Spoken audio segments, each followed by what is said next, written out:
Hey, Dana Point friends and neighbors, happy September. Here's what's going on around us this month. September 8th through 10th is the 39th Annual Maritime Festival. Cannon battles happen at 3:30 every day. Head down to the Ocean Institute and see all the tall ships, pirates, mermaids, and more. On September 20th, the Taste of Lantern Village, sponsored by the Lantern Village Association, which I'm heavily involved in.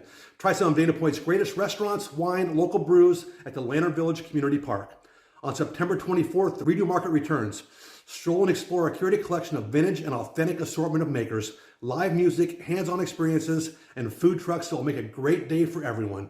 And September 29th through October 1st, Ohana Fest, one of my favorite events. We love to hear the bands from our patio or walk over to Doho and listen to the bands from the beach.